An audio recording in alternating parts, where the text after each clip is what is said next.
Hello, my name is Mitchell Harrison, and today I'm going to be talking about the effects of adding atezolizumab with nab-Paclitaxel in the treatment of advanced triple-negative breast cancer. In this presentation, we are going to begin with the backgrounds of each of the three components for this, followed by the methods used in the trial that we will be discussing. Then we will go over the results of the study, and finally, we will talk about what we can take away from these results. So starting off here, we'll have our background information for our three components of our experiment. So advanced triple-negative breast cancer is a more aggressive form of breast cancer that lacks hormone epidermal growth factor receptor 2, or HER2 receptors. It also lacks estrogen receptors and progesterone receptors, and it makes up about 12 to 15% of all cases of breast cancer. Typical hormone therapies and targeted therapies usually don't work on this strain of breast cancer due to lack of receptors that are usually present on breast cancer cells. The standard treatment options are chemotherapy, a mastectomy, a lumpectomy, or radiation treatment. Another factor that makes this more difficult to treat is that it's faster growing than other breast cancers, and many people don't catch it until it's already spread to other parts of the body, making it more lethal. To show you how lethal it is, the 5-year survival rate is 11% for distant stages of this breast cancer, not boding well for patients with a late diagnosis. The second part that we need to look at for this experiment is nab-Paclitaxel, or nanoparticle albumin-bound Paclitaxel. It is a solvent-free taxane. Taxanes are commonly used in chemotherapy because they help disrupt cell division by interfering with microtubules and thus prevent cell growth. The solvent-free part means that there are no additional solvents, which have been linked to additional systemic toxicities. The mechanism to deliver this drug instead uses albumin, a protein made in the liver that keeps fluid in the bloodstream, to deliver the nab-Paclitaxel. By using albumin to deliver the drug, it has greater mobility in the system since it is attached to bodily proteins, and as a result, it is estimated that it has a 33% higher tumor uptake compared to the solvent-based Paclitaxel. Also, at the time of this study, it was hypothesized that the solvent-based Paclitaxel would interfere with immunotherapy activity, so they decided to go with the albumin transported Paclitaxel instead. So here's a diagram showing how the Paclitaxel is delivered into the tumors. Since it is attached to albumin, it has greater ability to flow in and out of the bloodstream, and then it attaches to the tumor and ultimately causes cell death.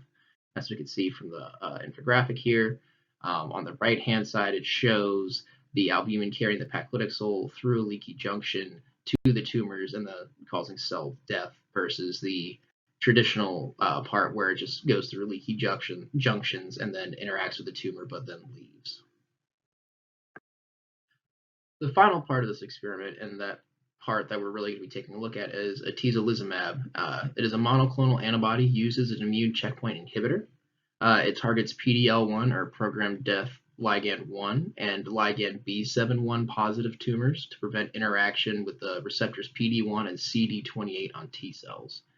PD-1 is a protein on T cells that helps them not kill other cells and is activated when in contact with PD-L1 antigens on the tumor, making the tumor invisible to the immune system. By blocking this ligand, it takes the theoretical brakes off of the immune system and allows for greater response to the tumor cells. B7-1 is a ligand on cells that limit immune responses when bonded and is activated by binding to the protein CD28 on T cells. CD28 is a protein that is a co-stimulatory receptor on T cells that activate other T cells and keep them alive. This drug is currently FDA approved for the treatment of metastatic urothelial carcinoma and non-small cell lung cancer, or NSCLC, and has been shown to have a good safety profile and clinical activity in patients with other solid tumors, including triple-negative metastatic breast cancer. This drug is partnered with nab-Paclitaxel to help to better deliver the chemotherapy drug by blocking the T cell checkpoints that prevent the cell from interacting with the cancer cell.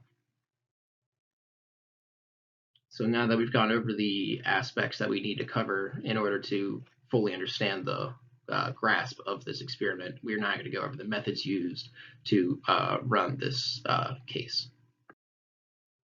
To test the hypothesis that atezolizumab with nab-Paclitaxel has greater capabilities in terms of healing and attacking tumors versus just the standard nab-Paclitaxel, the Impassion 130 trial was used. This is an international randomized double-blind placebo-controlled trial comparing atezolizumab and nab-Paclitaxel versus a placebo and nab-Paclitaxel.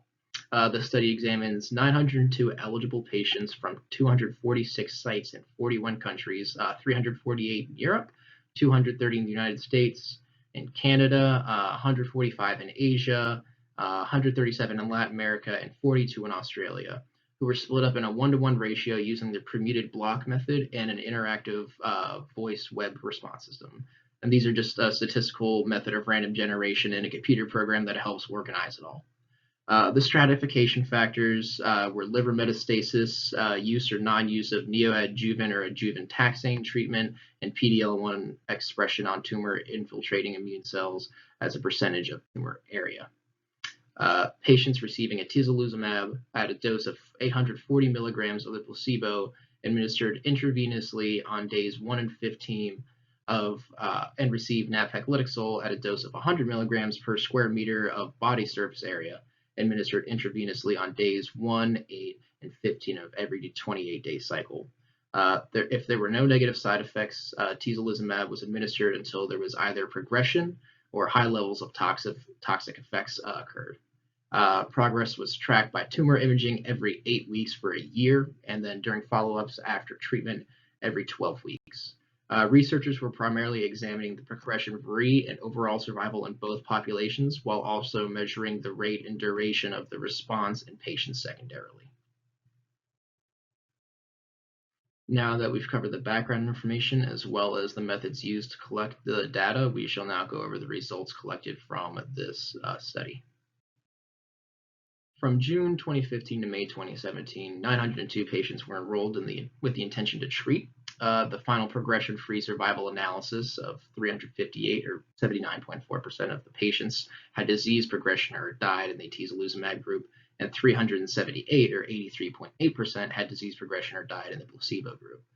Progression-free survival was significantly longer in the atezolizumab group than the placebo group, with a median of 7.2 months versus a 5.5 month survival rate, respectively. In overall survival, 181 of the 451, or 40.1% of patients in the atezolizumab group died, and 208 of the 451 patients in the placebo group died, with the median time of survival being 21.3 months with the atezolizumab group versus 17.6 in the placebo group. In the patients with PD-L1 positive subgroup for progression-free survival, 138 of 185 patients, or 74.6 in the atezolizumab group, and 157 of the 184 patients, or 85.3% in the placebo group, had disease progression or died. The atezolizumab group had a 7.5 month median rate of progression-free survival, while the placebo group had a 5-month median for progression-free survival. The median overall survival had 64 die in the atezolizumab group and 88 die in the placebo group, and this is for the PD-L1 positive subgroup. But the median overall survival for the PD-L1 subgroup was 25 months versus the 15.5 months between the two, respectively. The rate of objective response was 252, or 56%, in the atezolizumab group, with 32, or 7.1%, with a complete response and a 7.4-month median duration of response. While the objective response was 206, or 45.9%, for the placebo, with 7, or 1.6% complete response rate, and a median 5.6-month duration of response. In the PD-L1 subgroup, 109, or 58.9%, saw an objective response, and 19, or 10.3%, complete response were found, with an 8.5-month-long median response time for the atezolizumab group. The placebo group for the PD-L1 subgroup had 78, or 42.6% objective responses, and 2, or a 1.1% complete response, with a 5.5-month median duration of response to the treatment. Despite these positive findings for both the primary and secondary research, there were also elevated levels of side effects with the treatment, with 99.3% of the 452 patients in the atezolizumab group and 97.9% of the 438 patients in the placebo group, but there were no new reported side effects of the atezolizumab treatment. There were heightened levels of grade 3 or 4 effects in the atezolizumab versus the placebo at a rate of 48.7% to 42.2%, respectively. The most common of these were neutropenia, decreased neutrophil count, peripheral neuropathy, fatigue, and anemia. 259 patients, or 57.3%, in atezolizumab, and 183, or 41.8%, in the placebo group had an adverse event suggestive of potential immune-related cause. This begs the question of what is the trade-off for this monoclonal antibody?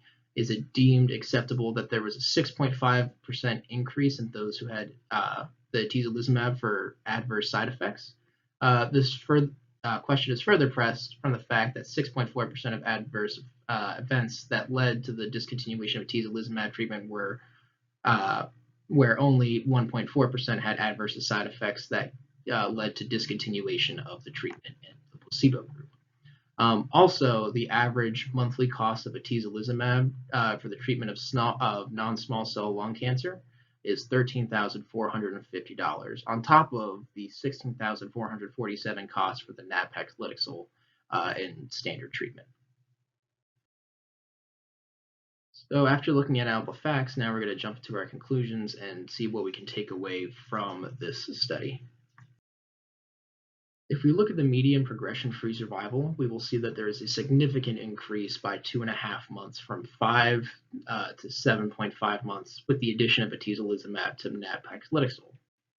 From this group, we also see a 10-month increase in the median overall survival from 15.5 to 25 months, and a 16.3 objective response rate increase from 42.6 to 58.9%. These results statistically confirm the hypothesis that the addition of atezolizumab with the treatment of nab-Paclitaxel both increases the overall survival as well as the median progression-free survival in patients with advanced triple-negative breast cancer. The side effects may appear harsh, but they had a safety profile that followed the known toxic effects of each compound and did not report new adverse side effects from the testing. There were more cases of grade 3 or 4 effects, but it was also noted that atezolizumab did not comprise of the dose intensity of the nab-Paclitaxel, meaning that the combination of the two rather than a post-operative injection may have helped control this factor. The study was set up to include a broad scope of patients from all ethnic and racial backgrounds to gather a broad clinical analysis, and this broad spectrum showed positive responses and general view for future studies of chemoimmunotherapy drugs that could be applied to other types of cancers as well. And here's a list of my resources used to comprise my research for this presentation. Thank you for your time.